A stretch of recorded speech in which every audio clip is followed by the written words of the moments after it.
What's up, everybody? You're listening to Salah's Corner with the one and only Salah Muhammad. So I had the pleasure of sitting with Isaiah Thomas. He's running for city council at large. But that's not exactly why I wanted to talk to him. We had a very broad conversation surrounding how we can tackle poverty within our city. And what you'll find is it's not a one solution fix. I'm not going to give that all here. You're going to have to listen to the full episode. But what we talked about is the multiple avenues that are crucial in order to fix poverty within Philadelphia. Just to give you a little information, poverty in Philadelphia is the highest of the 10 largest cities in the country. So not LA, not New York, not Chicago, Boston, Atlanta, Philadelphia, at over 25% of the city being in poverty, while the country sits at, I believe it's like 15. That's such a huge difference. But let's also note what poverty is. So for a family of four, poverty for them would be about $35,000 a year. Now, anyone that is a family of four, anyone that's a family of two, having $35,000 a year isn't enough. One person making $35,000 a year just isn't really enough to sustain themselves, to pay for emergencies as they arrive. Let's say your car breaks down. Let's say you have a medical emergency. Let's say you're trying to pay for school. All of these things that we try to do with our lives, that bare minimum level of poverty just isn't enough. And 25% of the city, a fourth of our city, lives at those means. So we had a conversation about that and how our city can begin to move forward as a city that's supposed to be multicultural, but also a democratic city. I'm sure a lot of you are wondering how I make my podcast sound so crisp and clean. Well, I have to thank the folks at Rec Philly. They provide me the space, the time, and equipment to make this podcast happen. And it doesn't just end there. It's also an opportunity to connect with other creative individuals just like me. And not just other podcasters. I'm talking writers, musicians, photographers, anyone that considers themselves a creative individual. So if that's you, head on down to Rec Philly. It is super affordable. The memberships are great, and it's an opportunity to flex your creative muscles. If that's you, I hope to see you there soon.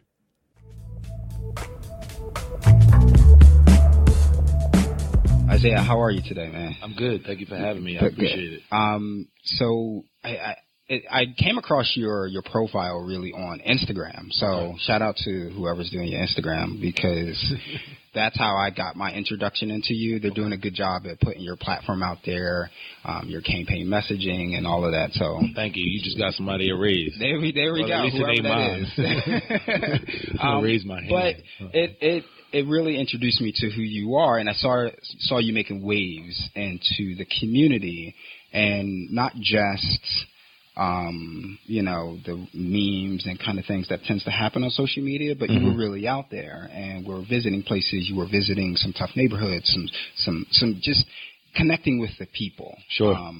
So tell us a little bit about, let's backtrack though. Right. So I saw a little video you posted on Instagram. It was with your son at the Sankofa. Tell us a little bit about your involvement with the school and your passion getting into education. Okay, yeah, sure. I mean, so first and foremost, thank you for having me. Sure. I appreciate it. I love being involved in great dialogue. So I'll say when I think about how I got involved in this thing and, my son and my passion for education and things like that, it all is kind of intertwined in one another, and it all really goes back to the Philadelphia Freedom Schools program for me. And so when I talk about my campaign, and maybe some of the things you see on social media, it's not me visiting. This is my life. This is where I am. My son goes to school in Kensington, so we do see poverty on a consistent basis. I coach high school basketball. I've been teaching for years. These young people that I work with, they're authentic relationships. They're not just props for, videos or for a campaign that I'm actually running right now. So for me, again, it all started for me with the Philadelphia Freedom Schools program. When I was in high school, it was the best thing that ever happened to me, because it created my perception of leadership, specifically servant leadership, and it put me in a space where I really begin to not just tap into some of my strengths as far as my interpersonal skills, but also put me in a position where I developed a authentic and credible history of not just myself, but black folks in general. You know, when you grow up in a space, and you know, I got great parents, great household, and you know, all that support system is there for me. So that foundation was always there. But then when you go to schools and you go into spaces and where the subconscious is telling you different things about folks that look like you, that come from where you come from, it has an impact on you. And then you get this big culture shock when you go into a program called Freedom Schools, and history isn't started with slavery. You know, that just pretty much changes your entire perception of self, both consciously and subconsciously. So for me, that's my start. You know, I started with the Philadelphia Freedom Schools program as a high school student. I moved up to leadership ranks. It put me in a position to not only become a teacher and to help found Sankofa. Sankofa is founded based on the Freedom Schools model and the Freedom Schools movement. But that also put me in a position to meet local elected officials, and that inspired me to run for office. You know, I would have never ran for office if it wasn't for somebody that looked like me, that came from where I came from, that was already doing the work.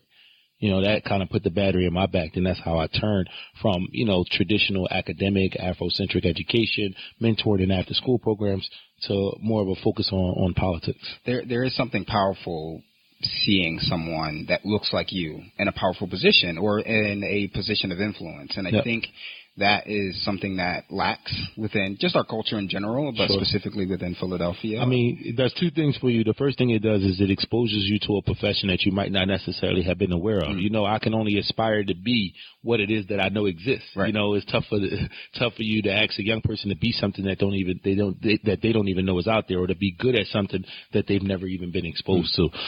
But then the other thing is, you know, once you've been exposed to it, is it attainable? Right. You know, can I really do it? Right. And once you talk to the people who have those seats and who are in those positions, and you recognize, oh, snap, this person only has a high school diploma, or they only got a bachelor's degree, or their degree is in, you know, sociology, but this is politics. And, you know, so it just becomes much more attainable. It's like, oh, man, I can do this.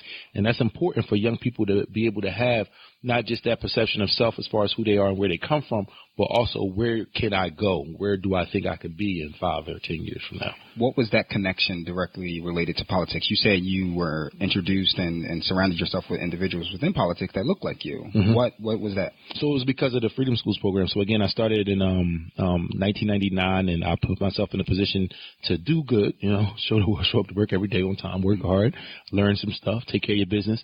And I eventually became the supervisor, and I was running the entire site. And so as the supervisor that was responsible for planning the summer program, you know, you had to work with some of the elected officials, specifically our site, because that was how some of the things got paid for. And at the time, when I was the supervisor of our local Freedom Schools program, our state representative was a guy named Tony Payton Jr. And Tony Payton Jr. at that time was the youngest legislator in the entire state of Pennsylvania, 203 state reps. You know, he's the only young guy. And Tony is the person who essentially put the battery in my back. He was a tangible example of somebody who came from where I came from, who looked like me, who was intelligent, right? I'm not, you know, you got to have some level of savviness to be involved in this thing. But at the same time, made it seem attainable, you know. Looked at me on a consistent basis and told me, you can do this. You can be here. You can be sitting in this seat one day. And when folks do that for you, you know, it not just inspires you, it makes you feel like you're obligated to essentially take on that charge, not just for yourself, but, you know, for your people, especially when you see your people struggling. You talk about being from Kensington. No. Or not being from Kensington, but from the going to the school in Kensington. What's it like? Kensington gets a bad rep in the city, like one of the worst reps, really, for just level of poverty, drug use, just kind of, there's just a very negative stigma about Kensington. And what is that like, having to have someone go into school in that neighborhood and the negative stereotypes, and not even just stereotypes. I mean, I've certainly driven down different neighborhoods in Kensington, and it's a very tough image to take in, just walking through the streets. And you see dope dealers, you see addicts, you see alcoholics, you see tons of homeless people.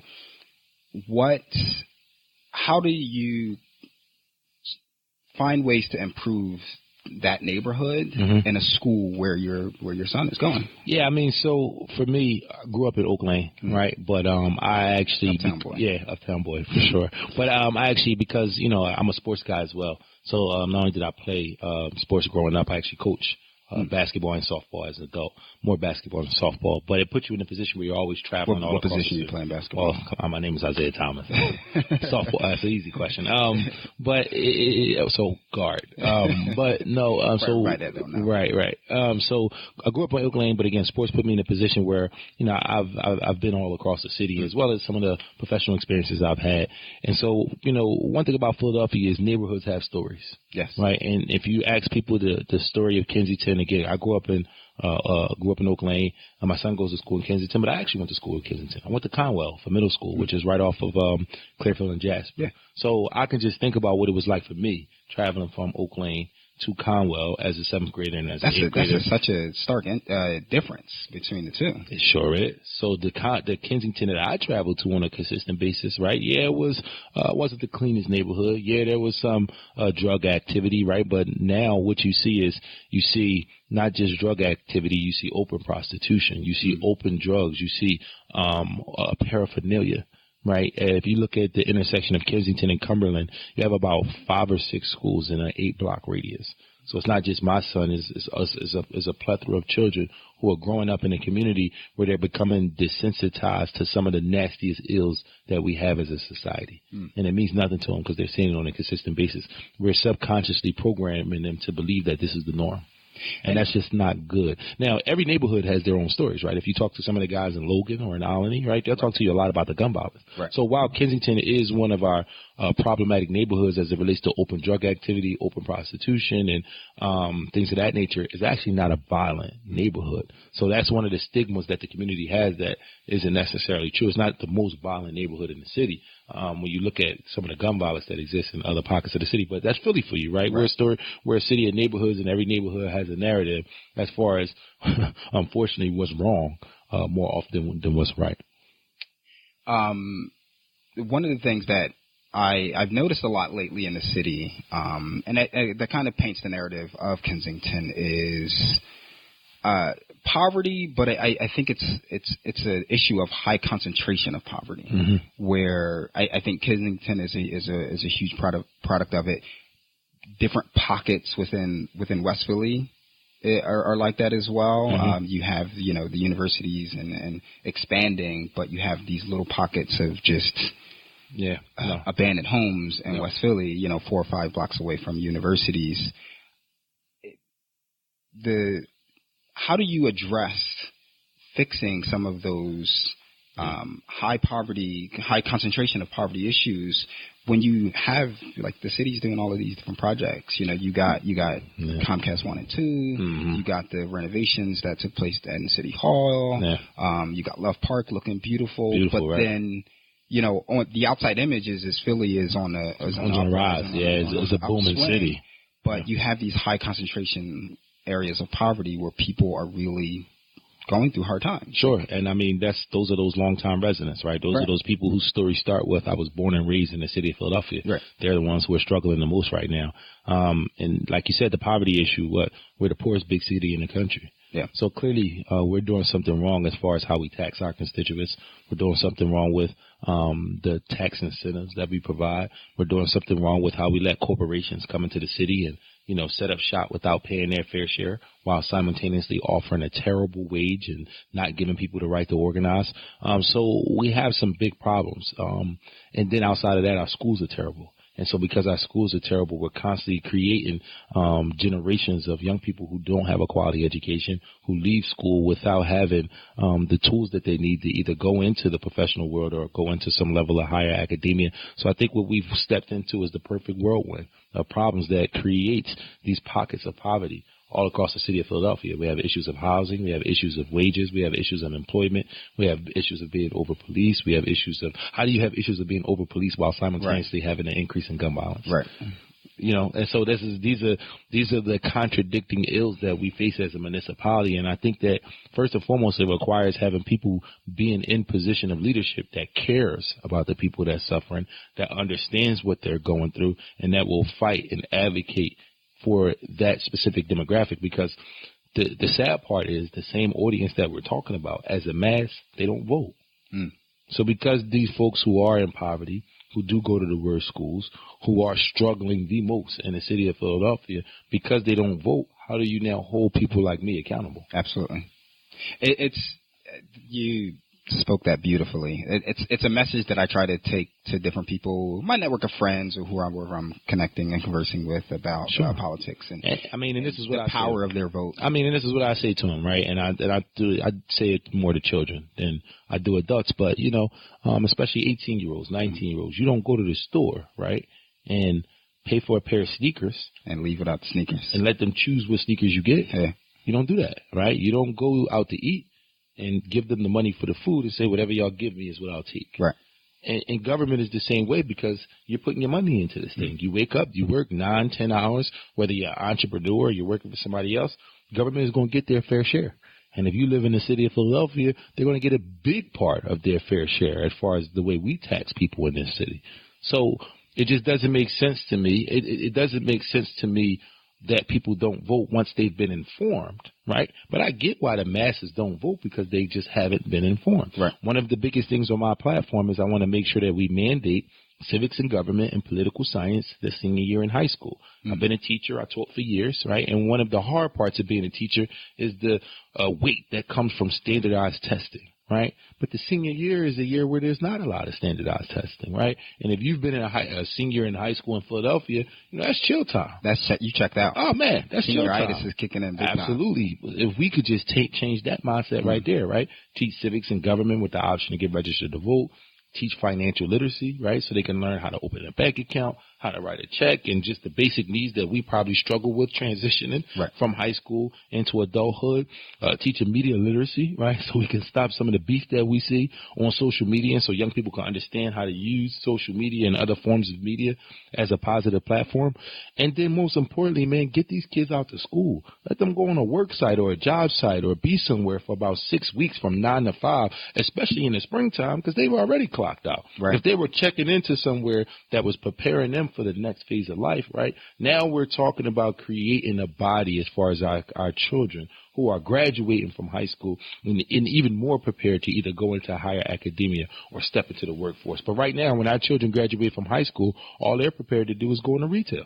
It's I get pretty nerdy sometimes, and I was reading the study that referenced Philadelphia being of the 10 biggest cities having the largest or highest poverty rate. Mm-hmm. And I started to dive into it a little bit, and one of the things that stuck out to me was the income disparities between those who have even just some college education versus those who have a high school diploma. The difference was about 15 points. Sure, especially in this city, right? Because we don't have a whole lot of manufacturing jobs, right? We offer a terrible minimum wage as far as the state of Pennsylvania, and we don't see enough of an effort as far as organizing and putting people in a position to be able to create new, innovative economies. Look, if we're not going to, first of all, we have to change our curriculum so young people are learning coding and technology, and I talked about a bunch of things that needs to change within our curriculum in our schools, right? But even while we're doing that for the next generation, right? What about my generation, right? What about the folks who went to those failing schools? We still living in poverty. Oh, yeah, and we deserve an opportunity to earn a quality living for ourselves and our family, right? Let's look at something like Uber and Lyft, right? Let's regulate the gig economy. Let's say that we're not going to allow Uber and Lyft to operate the way they operate. We're going to turn those jobs into city service jobs where people can work for the city, provide those same quality service, and earn a good wage for themselves and their family. You know, I'm a big fan of taking risks. Let's look at the manufacturing world, right? Let's talk to the eds, the meds, the beds, the schools, the hospitals, and the hotels in the city of Philadelphia, and let's get them to coordinating their manufacturing purchases locally. Right now, we're putting a spark into the local economy as far as low skill level work, because that's what we have to think about. We have to think about the generations of people who went to failing schools, who were over policed, who've been incarcerated, who's been unfairly given records, and putting hurdles in their life where it limits their opportunity to provide a quality living for themselves and their family. Are we now telling them they have to leave Philadelphia? Because if they're not leaving and they're going to stay, which is what I want them to do, we got to be innovative in how we think about earning a quality living for themselves and the family, and what do those wages look like? Because right now, $8 an hour, that's not going to get it. In the city of Philadelphia, teachers make $42,000 a year to start. Most teachers work a second job. Right. That's unheard of. My son's in first grade. I'd want his teacher to go home, mark some papers, get some rest, plan his lesson plan for the next day, not go work her part-time job or his part-time job. We need teachers making $60,000 a year to start. That's what we need. And until we start to think about these things on a level that we really recognize the impact it is having on our communities, we're going to continue to see these cycles of poverty. We're going to continue to see cycles of gun violence, issues of homelessness. In the morning time, I try to spend time at train stations. And earlier in the week, I was at Fern Rock, and I was talking to a woman who's 40 years old, who's getting on a train. Mm-hmm. I'm not going to say she's exactly 40, but she looked like she was in her 40s. She's getting on a train, and she's on her way to college, right, to go get her associate's degree, but she's also homeless. Wow. And she talked about homeless in the sense of, I'm living with my aunt for the next couple of days. Then after I stay with my aunt for the next couple of days, I'm going to go stay with my cousin for the next couple of days, right? Wow. And so she said she's in the process of being educated. She understood that she was homeless. But when we think about homeless and poverty in Philadelphia, often we think about the person that's laying on the ground that we walk past. We think of Kensington. We think of Center City. We think of what happens at 52nd and Market and some of the train stations that we walk past. That's not real homelessness in Philadelphia. Mm-hmm. That's homelessness. I'm not saying it's fake, but the core problem of homelessness isn't necessarily the homelessness that we see on a consistent basis. It's that person that's waking up every day, that's fighting, that's working hard, but still can't put themselves in a position where they can provide a quality living for themselves and their family because of the cost of living in comparison with the opportunity to earn a quality wage. We're delivering a message right now to constituents in Philadelphia, and it's not one that I'm a fan of. So that's what inspires me to run for office and to advocate for the demographics that I advocate for, because if I don't, who will? I started this journey 10 years ago, and our city looks very different right now than what it did 10 years ago. You specifically talked about wage earners, getting an increase over $8 an hour. Some make $10, $12 an hour. What would you say is a financial rate that would allow people to sustain themselves and take care of their family, or, be able to go to college and pursue a further degree in something else, whether it be associate or trade, something that, while I'm working my hotel job or I'm working my service job, I can still support my family without wondering, if the car breaks down, I can't get to work because I can't pay for it because I don't have any money in the bank. Sure. If SEPTA goes on strike again, how am I going to get around because SEPTA's on strike, and my job is dependent on that. What is a livable wage to you, and something that you would support if you got into office? So when I ran in 2015, right, there was a strong campaign, and I signed on to that campaign, and I fought and I advocated, and I still believe today. So I don't believe it today. It actually should probably be more. But in 2015, we felt like a quality livable wage was $15 an hour. 4 years ago. Think about the increase the cost of living in Philadelphia now, 2019, compared to 2015. So if we felt like $15 an hour was a livable wage, before the increase of products in the city of Philadelphia, before the increase in the cost of SEPTA in the city of Philadelphia, right? $15 an hour was what we advocated for in 2015. We need even more than that now. So for me, I would say no less than $15 an hour. I know we have a governor that's looking to move it to $12.50 or $12.12, something like that, and then eventually $15 an hour. But that's where we need to be. $15 an hour is the number that is determined that was needed then, based on economic studies, for a constituent in Pennsylvania to earn a quality living. And what are we talking about? We're talking about basic needs, right? Just being able to pay your rent, put some food on the table, make sure that your water is running, make sure that you have the basic needs that folks need, that is required for people to put themselves in a position to earn a quality living. And so, $15 an hour. And again, that's minimum wage. The one thing that I think of when it comes to, and I know a lot of other people think of this as well, when it comes to raising that minimum wage to 15 is jobs being outsourced or turned into automation. I have a lot of friends. I know where my full-time job, one of the things a lot of people fear is within the next few years is, I know my job is going to be replaced. It's going to be automated. It's going to be more people are using services online, especially when it comes to retail, hotels. A lot of those jobs are being automated and turned to online positions. How do we then innovate our industries so that we can make sure that there are careers available to some of those individuals that end up being displaced? Sure. Technology, we've watched, for our entire lifetime, we've watched technology expand and take away jobs from people, which means it's going to happen regardless. Absolutely. We shouldn't look at the increase of minimum wage as competition to technology. It's not. We have to recognize that corporations and big businesses, like you said in the beginning, they're making more than what they've ever made. Absolutely. The wage discrepancy is bigger than what has ever been in the history of this country between the haves and the have-nots. So what we have to recognize is, number one, technology will change how we operate as a society, as it has since we've been on this earth. That can't change the narrative as to what we pay people as far as when they wake up every day and what they're worth when they're putting money in the pockets of these big businesses and these big industries. When you think about how do we make sure as a society and as people, specifically poor people and people of color, how do we make sure that we stay positioned to be able to take advantage of professional opportunities as technology begins to change what the work economy consists of? And that goes back to my point as far as our schools. We have to change our curriculum. We for generations have not put ourselves in a position where the majority of the children that we educate in Philadelphia are graduating from our public schools with a quality education. If we see that technology is about to change the professional landscape as far as how we operate and how we live, then we got to change our curriculum now. We can't essentially say that wages need to be different. Yeah, wages need to be different. They need to increase. But wages have been frozen long enough. We can't freeze wages to support technology. I mean, wages have been. When was the last increase? I want to say it was like early 2000s or maybe 2000s. You figure this. 2007. Right now, the minimum wage in Pennsylvania is below $8 an hour. $7.25. It might be $7.50. $7.50. But below $8 an hour, just think about the fact that what could a person do for a living where you shouldn't even give them $8 after 60 minutes of work? Right. That's insane.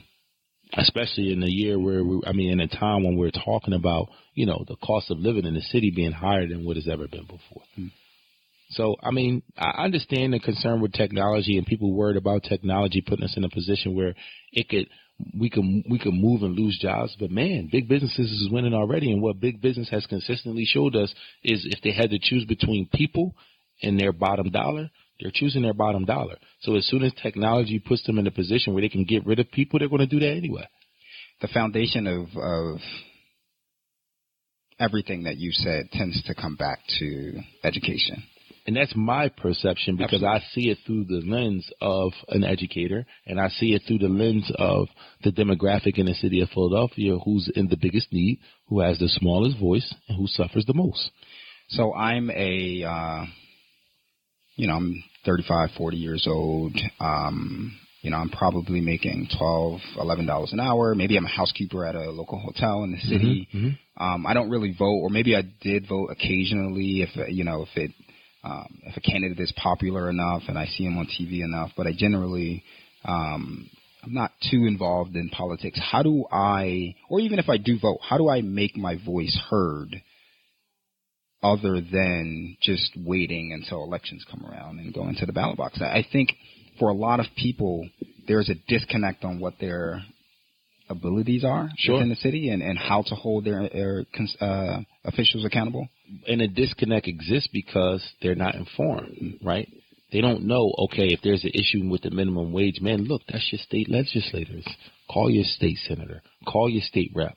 Most folks don't even know that their state rep, you got a large percentage of our population who don't know the difference between a U.S. senator and a state senator, right? So it goes back to the fundamental issues of schools because how can I hold somebody accountable for an infrastructure that I don't understand? There's a lot of How can I referee a sport that I don't know the rules to? There's a lot of people that don't know what a city council does. Oh, absolutely not.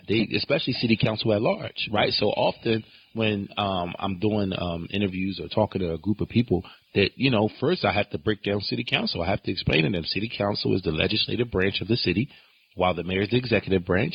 You have to break down that there's 10 district seats and 7 at-large seats, and 2 is reserved for the minority party, 5 is reserved for the majority party, and I'm going for one of the 5 seats, Democratic seats, that's reserved for the majority party. And then you have to talk about the difference between a district council person who's in charge of a land and a section of the city and a council at large person who has to essentially campaign and try to get votes from anybody that's a registered Democrat in the city of Philadelphia. You even sometimes have to talk about how you've gotten to the point as far as being a candidate and who supports you and what it means to have a ward support and union support and things of that capacity. And this stuff is politics 101. Yeah. And you can't ask people, you can't ask me to go outside and fix a car if I've never been to, the classes and the workshops that it takes to learn the parts of the car. I just can't do it. Right. So when you tell somebody to not just vote, but hold somebody accountable, you might as well be telling me to go outside and fix that car. I've never been exposed to that type of training that's needed for me to understand how the moving parts of a car work. Well, government is the same way. If a person has never been exposed to how government works and what it does, they feel like they're just burning money in the air, wasting their time. Because no matter what happens, my life ain't going to change. My life isn't going to be different. And that's not true. Us on the political side, we know that's not true. Right. We understand, that because Krasner is the DA, certain people have been free from jail. And without Krasner being the DA, certain people might still be locked up. Absolutely. So, yeah, elections matter. They definitely have consequences.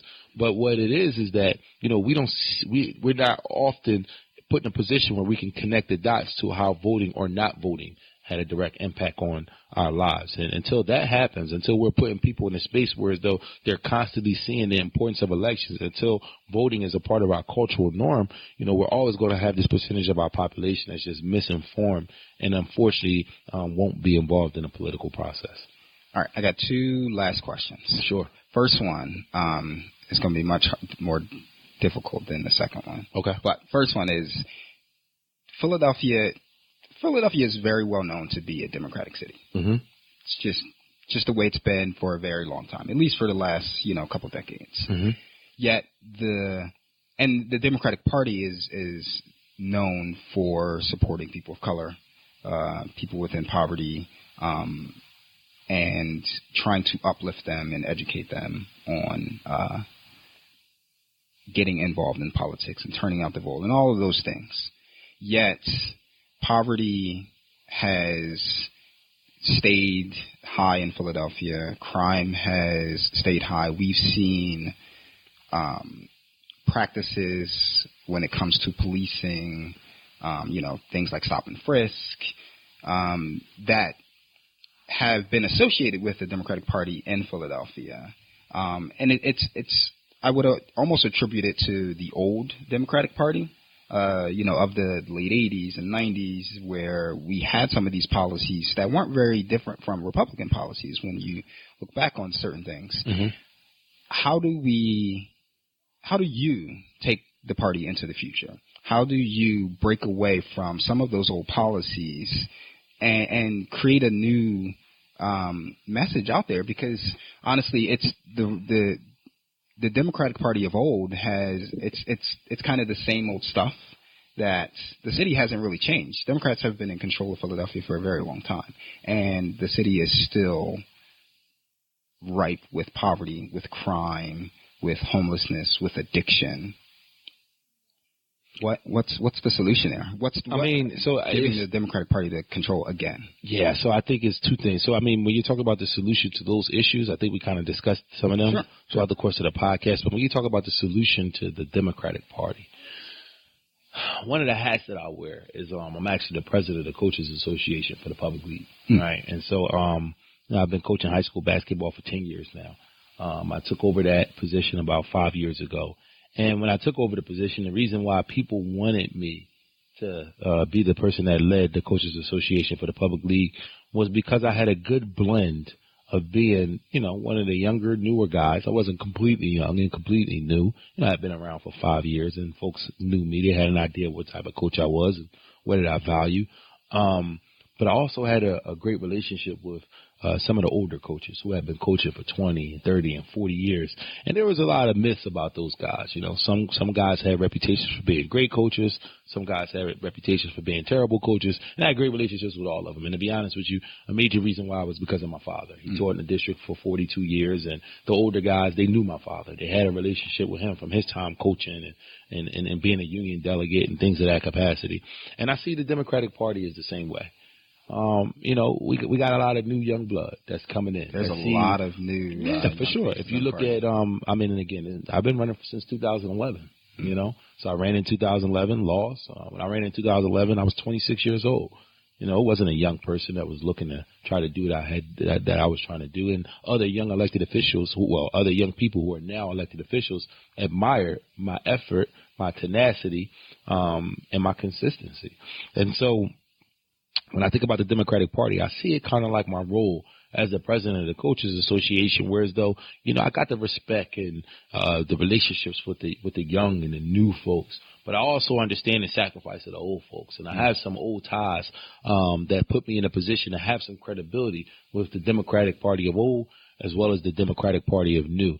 And one of the things I was able to do as president of the Coaches Association is to bring both sides together and come up with innovative things that we could do to improve the public league game so that it can move forward in a positive capacity. And that was what I see my role as. You know, I do have great relationships with a lot of the younger folks in the Democratic Party, and I got the respect of a lot of the older folks, a lot of endorsements and things of that capacity. And I see myself being that blend, you know, helping bring some of those creative ideas, some of those technologically savvy ideas, and most importantly, perspective. I think that when you look at folks that look like me that come from where we come from, they have the ultimate level of voter apathy. You know, they don't believe in government. They've lost hope. Yeah. And so for me, what I want to do is I want to be some level of inspiration as well. You know, I don't mind going into classrooms, you know, 1 day a week, 2 days a week, talking to young people about the importance of government and not just me and what I'm doing. And, you know, no, like, listen, man, let's break this thing down. You know, let's teach this thing from an academic perspective so you can understand executive branch, legislative branch, judicial branch. Let's get some key vocabulary words like incumbent and primary. You know, I taught political science and civics and government for a couple years during my time at Sankofa Freedom Academy, and it was one of the most rewarding experiences of my life. As a council person, that stuff needs to be amplified. We need more classrooms and more curriculums like that all across the city of Philadelphia, because that's the only way we're going to change the Democratic Party.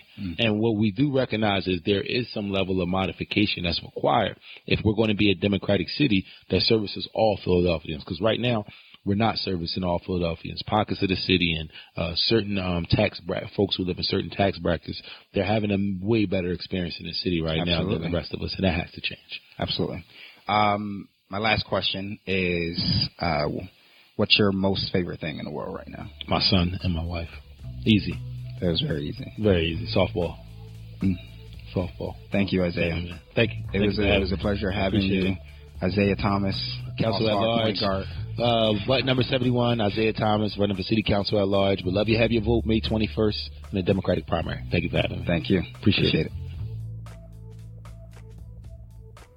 All right, I want to give a very special thanks to Isaiah Thomas for sitting with me today. Pay attention to what he said when he outlined the composition of City Council.